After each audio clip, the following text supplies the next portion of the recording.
suis un éleveur de vaches dans le Midwest.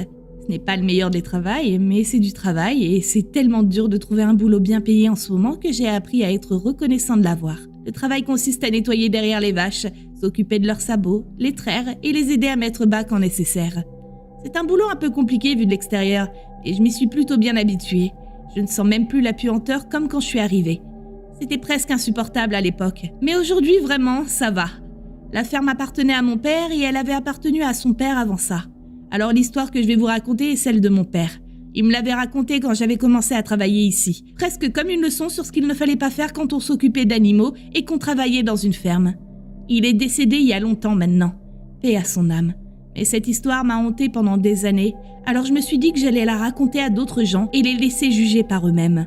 Ça s'est passé dans les années 60, alors que mon père avait la vingtaine. Il travaillait à la ferme avec son père Bill. Il détestait ça. Il détestait la puanteur qui ne faisait que s'empirer avec la chaleur en été. Et il n'y avait rien de pire que de ramasser derrière les vaches. En fait, les vaches restaient dans une énorme grange.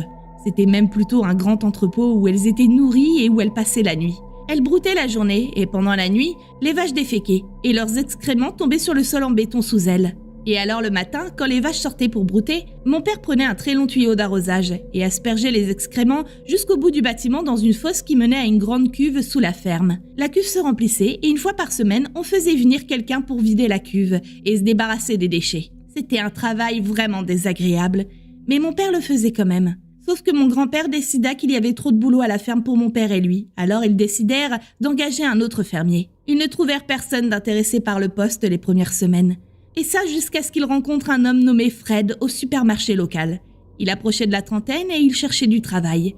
Il n'avait pas eu de boulot depuis des années et cherchait désespérément un salaire alors que sa femme était enceinte de leur premier enfant. Mon grand-père l'engagea tout de suite dans ce supermarché et le lendemain, Fred était à la ferme et mon père n'avait jamais vu un homme travailler aussi dur. Il était déterminé et super ambitieux.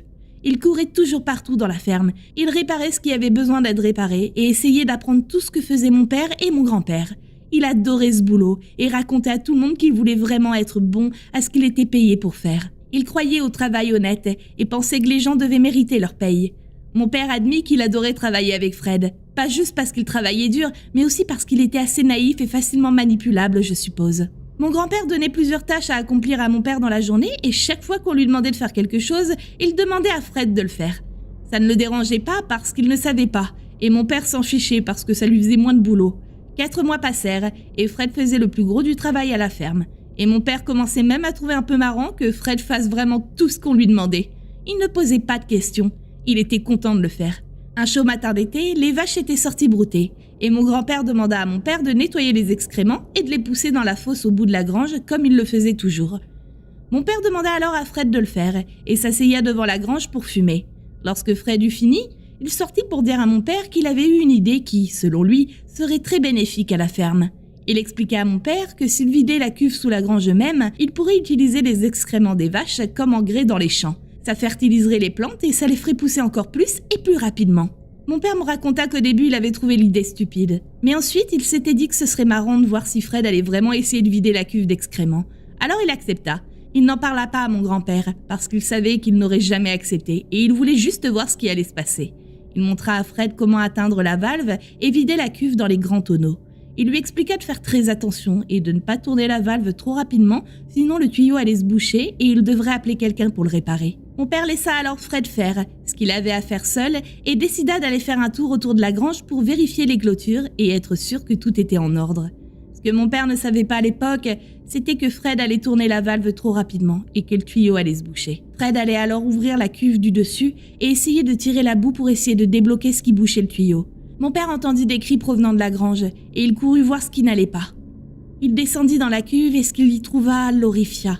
Fred était tombé dans la cuve gigantesque de 5000 gallons qui n'avait pas été vidée depuis une semaine. Il était en train de se noyer dans les excréments épais, essayant désespérément de trouver de l'aide. Le temps que mon père arrive en haut de l'échelle et regarde dans la cuve, il ne voyait plus que la main de Fred qui ressortait dans la boue marron. Il l'attrapa et essaya de sortir Fred de là, mais il n'avait pas un bon effet de levier en haut de la cuve. Il réussit à faire remonter Fred assez haut pour qu'il puisse dire à mon père qu'il essayait juste de réparer sa bêtise parce qu'il savait qu'ils allaient devoir payer quelqu'un pour son erreur. Il se sentait mal, mais mon père le rassura en lui disant que tout irait bien et de ne pas le lâcher. Et alors sa prise lâcha. et Fred plongea à nouveau sous les excréments. Mais cette fois, mon père ne pouvait attraper aucune partie du corps de Fred pour réussir à le sauver. Mon père ne savait vraiment pas quoi faire, alors il traversa la ferme aussi rapidement que possible pour ramener mon grand-père qui appela tout de suite la police.